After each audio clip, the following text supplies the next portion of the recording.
I'm almost sure if we ask people who are live right now, all those who have never been impacted by porn, to raise your hand, and there will be silence. Because Yeah. the truth is, the amount of people that have been impacted, whether directly or indirectly, Right. is alarming. Yeah. This COVID-19 pandemic is a child in the presence of pornography. Yep. Studies in the brain and cognitive psychology is really a significant approach that is developing over the years. And I mean, how people acquire knowledge, how people perceive, how people process and store information, even how we learn language is being examined, and it goes as far as even considering how does the brain get rid of toxin? How does the brain flush itself? It doesn't so far. It is clear that it doesn't pass through the normal lymphatic system. Right. So it means that there is this approach that the brain uses to flush itself of what is now being called neurotoxins. Right. And so we are in an amazing time. And what you said earlier is so applicable in the sense that we now have information, we now have research going on, we now have the World Wide Web is really blossoming in terms of getting information. So what we have facing us where pornography is concerned is a neurological pathway that has been hijacked. And we have to appreciate that.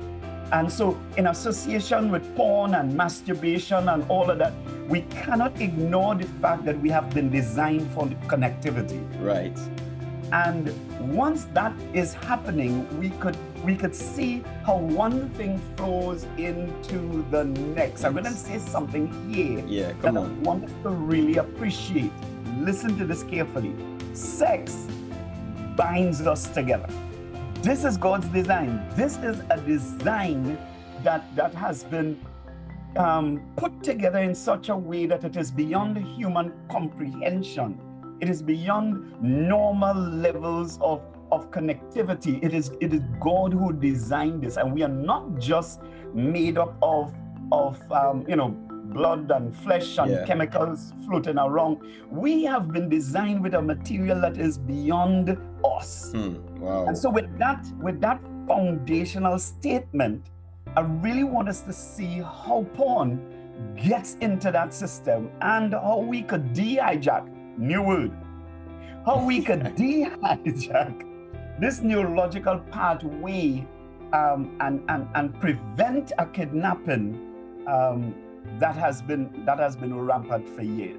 Well, research is showing, and I think you mentioned it just now, over 200 and something million. But the truth is that 200 and something million is by the second, Leo. Right. Wow. Not by days and months and so on. It is by the second. Wow. So it means when you really look at the world's population and you take into consideration that kind of accessibility and availability. Yeah. Because it is accessible and it remains anonymous, you have a real pandemic happening in terms of viewership, in terms of involvement, and the impact of the brain. Yeah. You see, the brain is wired to respond to sexual stimulation. Right. It has been wired to do that. You see, surges in neurotransmitters, and in particularly dopamine, is something that has been designed by God for a particular purpose. Right. Wrapped in here is our reward anticipation, a reward circuitry that is there in our brain that allows us to create situations for memory. Oh, this is important for us to get. You see, God in his design for this allows the brain to be impacted by any new thing. Right. I'll slap you and your brain will write that down and you'll remember that slap next 20 years. You understand? And so I really want us to appreciate that it is not so much about pornography in the true sense of the word, but it is about the newness and the reward circuitry that we have. Wow. Yeah. And so anything new, anything that hits my brain, and you ask a question, at what point does it take place? It takes place at the very first exposure. The very first exposure that the brain has to anything new registers it and establishes motivation and memory, so we know exactly where to get it again. Yeah. So if you slap me, next 20 years I meet you down High Street, it will come back. And I will remember. I may not even remember you're my brother in Christ. I may not remember, you're living at point A or point B, but I remember that slap to the point that muscle memory kicks in, and I'll get it all over again. I'll feel that slap all over again. Anger is going to increase, and my whole response, so that memory will tell me, cross the road, Leo is coming down. Memory will kick in, and I will cross that road. So my behavior is now being fed by a neurotransmitter that is powerful and that is awesome. So we have now, like, for example, Scientific American suggesting, there's a doctor by the name of Ellen Hendrickson, and she is saying that the more porn a man watches, the less gray matter he has in his brain. Wow. What? So in other words, there is this immediate impact, and this was just in May 2014. Yeah. That the more porn men reported watching, the less volume and activity they had in the regions of the brain responsible for reward processing and motivation. So there's this immediate impact on the brain. And I want us to appreciate that this brain, the section of the brain that we're dealing with is what is called a prefrontal cortex, where decision-making, planning, and behavior regulation takes place. That region is weakened by excessive stimulation of that reward circuitry that we have. So we have to be really aware. We have to be aware that God is the one that designed this. So 3 things I want us to really grab and as we dive into the discussion. Number 1 is that there's this pleasure principle that we have been designed with. You might say, well, Dominic, how you could say that? Well, I don't want us to be purely psychological, because we are not just a bunch of chemicals and blood and flesh just jumbling up together and being influenced by nothing. We are not, and while research is taking place with monkeys and rats and all that kind of stuff, we are not monkeys and rats, and so we have something more. That's right. We have a little more, not a little more, we have a lot more. So when we talk about pleasure, the brain has with it a design, a reward circuit that sometimes has been identified as the nucleus accumbens, and that is that part of the brain that when the dopamine is a neurotransmitter that is released. God designed this. It is released. It is normally associated with pleasure. In other words, this nucleus accumbens responds when it is flushed with dopamine. When it is stimulated by dopamine, the brain says, aha, this is it, I like this. And this could be as simple as associated to a slice of chocolate cake. Not just pornography. This could be stimulated by my first drink, my first viewing, my first slap. And so in the human brain, what we actually have is a reward system that attaches itself to memory. Memory is as powerful as you could get it, and this is one thing that God has actually given to us. And so the brain being wired in this way is excited and thrilled by a pleasure principle, a reward circuit that stimulates my memory, that says, I know exactly where to go to get this.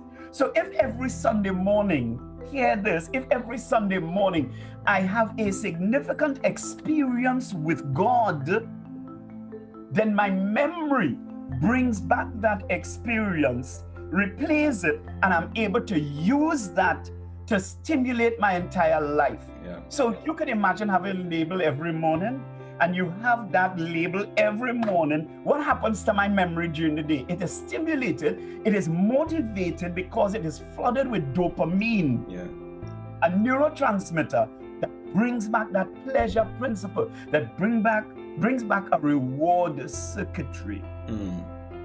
So now, that being said, when porn hits the brain, dopamine is flooded into the system. My memory of its use becomes significant. The second element about that we want to think about is what is now being called plasticity. Right. Plasticity suggests that the brain has an ability to change and to adapt as a result of experience. Yeah. Remember the slap? That experience. Now take that experience. If I slap you, your first response is going to be, I can't believe this. That man hit me just now. He actually hit me. I taller than him and he jumped up and hit me. What was he done by that vehicle that hit me just now? You know, what is it? This plasticity suggests that the brain responds and makes adjustments with every experience. My first experience then with anything that is sexual, and now we're talking particularly about porn, you have a double whammy. Why? Because God designed us with the capacity for pleasure. And now my brain is responding with that pleasure. It is experiencing something that it never experienced before. Yeah. So we could walk now with Adam and be able to say, you are bone of my bone and flesh of my flesh. Why did he do that? His experience, his first experience, remember, he would have been watching the animals, he would have been observing, he would have been taking note and of course feeling bad because, hey, we have none to join up with. I seen two giraffe and what I'm doing. Yeah. So how does he figure it out? He figures it out because that's what the brain does. Right. The brain is a powerful manufacturer of ideas and thoughts, and the capacity to change is so powerful. The people tried to build that Tower of Babel. God responded, he says, now nothing shall be, restrained from their imagination. Yeah. So pornography does something with the plasticity of the brain. The plasticity of the brain suggests that the brain adjusts itself with every new experience. Now, every new experience, 37 million websites, 37 million people logging on once every second. That means since this program started, almost 1 billion people have already logged in for pornography. Right. And if you could attract 1 million people with label, then you're developing an amazing program. It says something is attracting memory, something is pulling people together, something is causing people to have a sense of pleasure when they log on. And so when you really get down to the porn and brain working, some significant things happen. All right, and we will dive into it in a short while. The third element I want us to think about is purpose. In other words, when God designed this human being, Genesis chapter 1 and Genesis chapter 2, they all carry the idea that sex is part and parcel of a procreative design. A husband and a wife producing children is a pattern for Christ and the church producing Christians. So when we think of purpose, then God designed this whole sexual arrangement. He put this together for a reason. And if we shift on that reason, it doesn't change the fact that I'm already designed in a particular way. Right. Of course, the base mind might say, well, oh, so Dominic, you're saying God produced us badly? No, not at all. What I am saying is we have been designed for connectivity, but what we connect to is our choice. Wow. Let me say that again. We have been designed for connectivity, but what we connect to is our choice. Let's get into the root of the matter now. This brain that we have has a reward circuitry that has been amazingly put into place, that every time I experience something new, there's a registration of it in the nucleus accumbens. And when that takes place, the body produces a neurotransmitter that is called dopamine that floods the brain. It baptizes the brain, so to speak, in dopamine, and the pleasure principle kicks in. Once the pleasure principle kicks in, and that feeling of connectivity, you find anxiety takes place. In other words, I become anxious. Right. There's an increase in libido. In other words, I have this amazing desire for sex. Now, porn in itself is sex on the screen. Right. So if I am part and parcel of sex on the screen, my body starts to respond. I will have an erection. A female may find herself becoming moist. And what actually happens, one step leads into the next. I want fulfillment. Yeah. And because I want fulfillment, that first experience more than likely might produce the possibility of masturbation. Right. So now it's not just the brain. The brain triggers the body to respond. And the research in this is so powerful that it is now recognizing that because the brain is so plastic and it has a high level of plasticity, once I begin this process, addiction becomes possible. Because the brain wants to say, I want that experience again. That first experience, I want that experience again. So then there appears to be a parallel now between pornography consumption and any other substance abuse. Wow. So in other words, because this plasticity exists, if I'm exposed to pornography, I could become just like a drug addict or a sex addict or pornography addict. My brain is replaying, creating the memory, creating the sensation that I felt at first. And because I want that same sensation, I will move from level to level to level within the world of pornography. Now, hear this. Almost every day, 20 million different videos are created. Wow. Every day. Wow.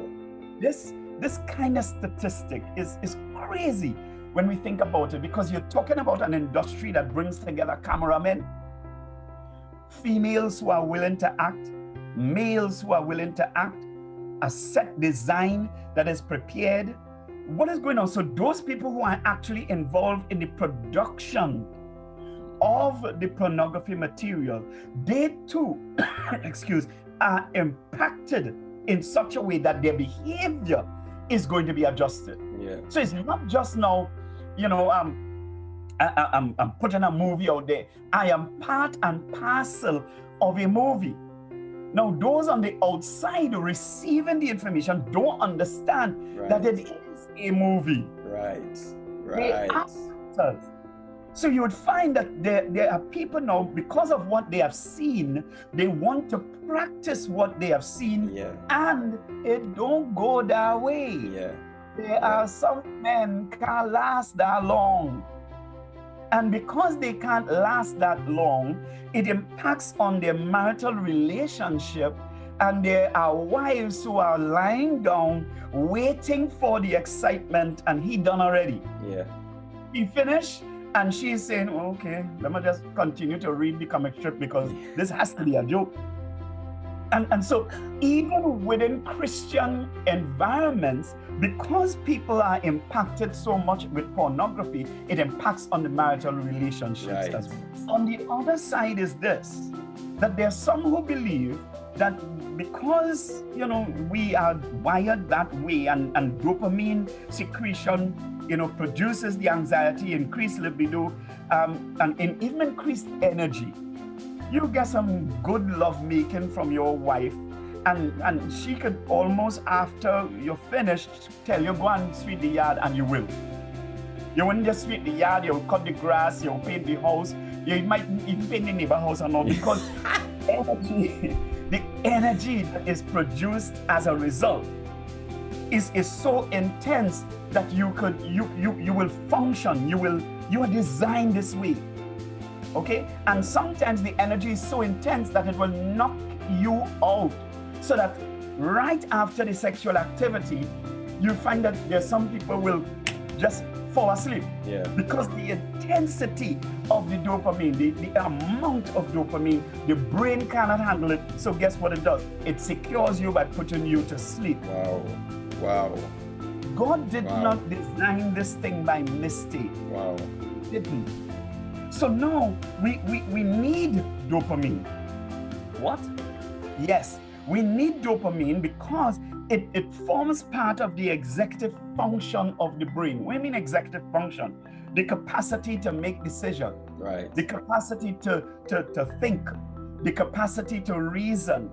That is why you see sometimes it is said that women have an agenda when they cry. Because what it does, it attracts the male, and the male responds.